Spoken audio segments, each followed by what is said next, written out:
आपने जैसे रॉ में काम किया हुआ है, तो रॉ में जब काम कर रहे थे, ये क्वेश्चन मेरे दिमाग में काफी टाइम से घूम रहा है, जब काम कर रहे थे तो फैमिली को क्या बताया हुआ था? क्या कोई भी जानता था कि आप रॉ के लिए काम कर रहे हैं? सीक्रेट सर्विसेज के लिए क्या होता है कि मैंने आपको क्या बोला कि अलग डिफरेंट कवर आईडीज होती है। जैसे कभी लोगों ने मेरे लिए सुन लिया कि यार एनएसजी में था करके, है ना।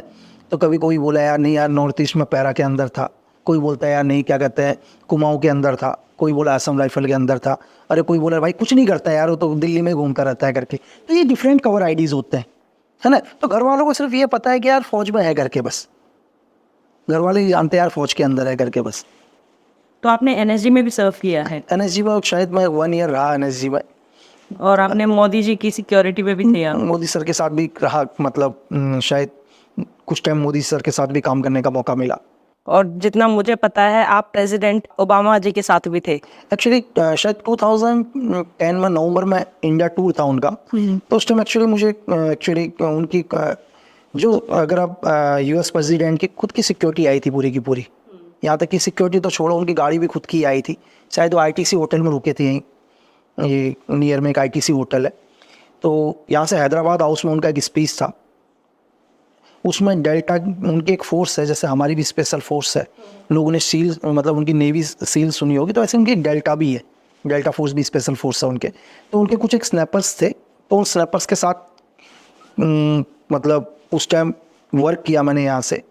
जब भी उनका स्पीच था तो उस स्पीच के अंदर ये था कि अगर कोई भी मतलब हैदराबाद हाउस में जो भी स्पीच चल रहा है, तो उस टाइम स्पाई मतलब जो भी स्काई था वो सेफ था बिल्कुल, कि कोई भी जब तक इनका स्पीच चल रहा है करके कोई भी रडार ड्रोन मतलब प्लेन कुछ भी नहीं ऊपर से जाना चाहिए करके।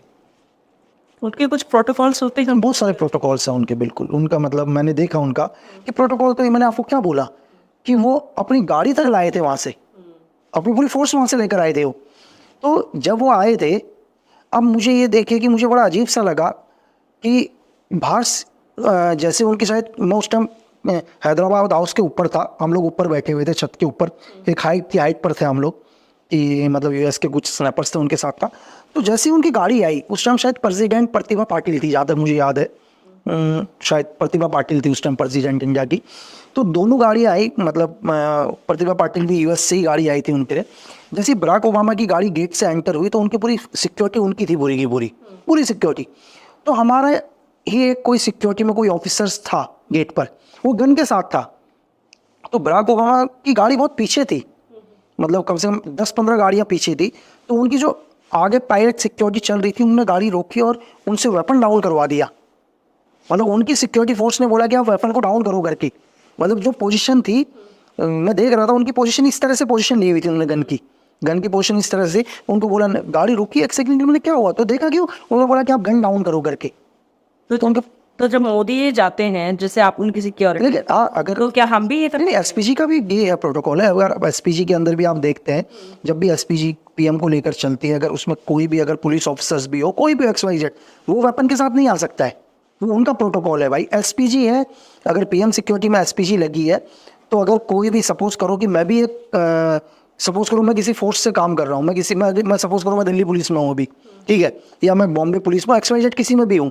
अगर जैसे पीएम आते हैं और मेरे पास वेपन होता है तो मैं भी नहीं आ सकता हूँ वहाँ पर, जबकि मैं तो खुद ही मैं भी तो गवर्नमेंट के लिए काम कर रहा हूँ ना। लेकिन एसपीजी का प्रोटोकॉल है ना वो, तो प्रोटोकॉल तो फॉलो करना पड़ता है। ओके। तो अगर वो हमारे मोदी जी भी, हमारे जो पीएम है, प्रेसिडेंट है, वो अगर जा रहे हैं किसी कंट्री, तो वहाँ की जो सिक्योरिटी है उनको गन डाउन करनी पड़ती है। मैम वहाँ का क्या है, जब गन वहाँ की सिक्योरिटी तो गन डाउन नहीं कर रही है, मैंने पहली बार ही यही देखा ही, ठीक है, उनकी सिक्योरिटी तो गन डाउन नहीं कर रही है।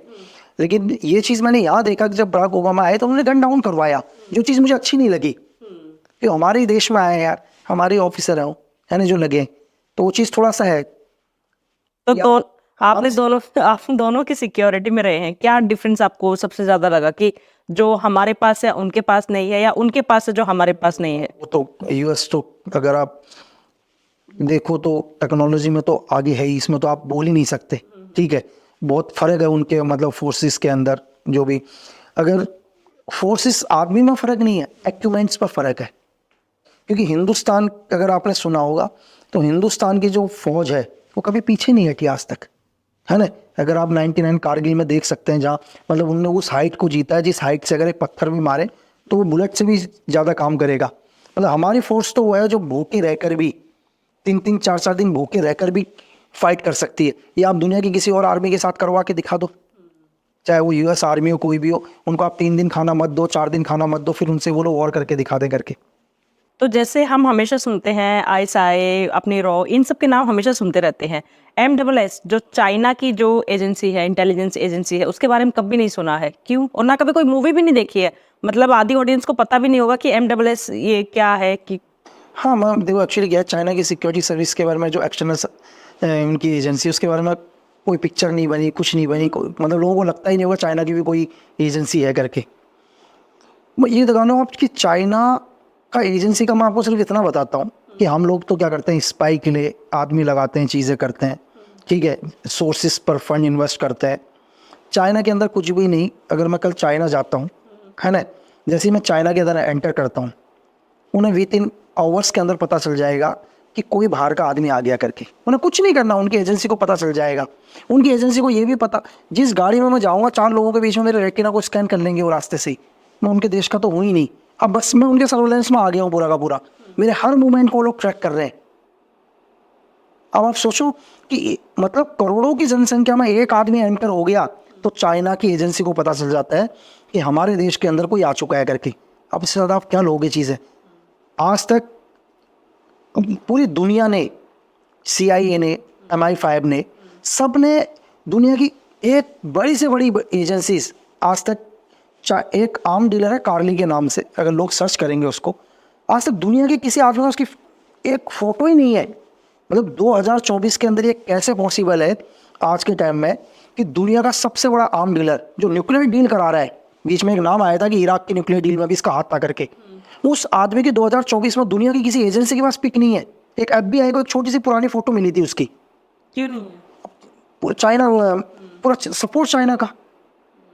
जो आदमी, मतलब आप वो आर्म डीलर, कितना बड़ा आर्म डीलर होगा जो न्यूक्लियर की डील करा रहा है, उसकी इमेज नहीं है दुनिया की इतनी बड़ी बड़ी एजेंसीज के पास। अब रशियन एजेंसी FSB के पास ले लो, ठीक है, MI5 के पास, CIA के पास, किसके पास उसकी फ़ोटो ही नहीं है मैम। और एक्चुअली क्या है, सबसे बड़ी दिक्कत क्या है चाइना के अंदर काम करने के लिए, कि अगर सपोज करो अगर चाइना के अंदर हम कोई इन्फॉर्मेशन भी आउट करते हैं, कि सपोज करो अगर मुझे लगता है कि यार एक ऐसा एनिमी है जो मेरे देश के लिए ठीक नहीं है, कि चाइना के अंदर ये इन्फॉर्मेशन अगर शेयर करते हैं, तो चाइना क्या करेगा, सबसे पहले मेरे सोर्सेज को मारना खत्म करना शुरू करेगा, क्योंकि वो मेरे नेटवर्क को ख़त्म करेगा। उसको ये लगेगा कि जो चीज़ें उसको नहीं पता, ये बाहर की एजेंसी को कैसे पता चल गया। तो चाइनीज़ गवर्नमेंट के साथ कुछ भी शेयर भी नहीं कर सकता आदमी। तो आज तक क्या MSS ऑपरेशन नहीं करती होंगी मैं भी। दुनिया के अंदर? अब बताओ, कभी उनका कोई नाम नहीं, कुछ नहीं, उनके ऊपर कोई जेम्स बॉन्ड के पिक्चर नहीं बनते, कुछ नहीं बनते, है ना।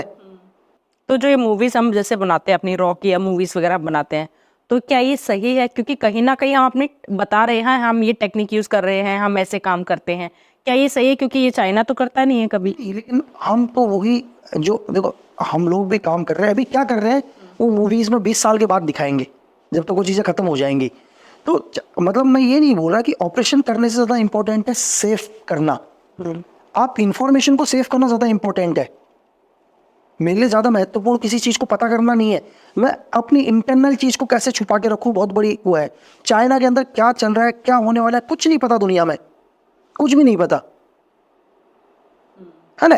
तो उनकी जो एजेंसी है वो इस चीज़ पर ज़्यादा ध्यान देती है कि उनके देश की ऐसी कोई इन्फॉर्मेशन बाहर ना जाए जिससे उनकी देश की इंटरनल सिक्योरिटी को दिक्कत है, उनकी नेशनल सिक्योरिटी को इशू है। अगर आप 89 की घटना देखो, पूरी दुनिया ने उसमें शोक जताया है कि उनके शायद स्टूडेंट्स ने लोकतंत्र की मांग उठाई थी, उन्होंने टैंक से कुचलवा दिया था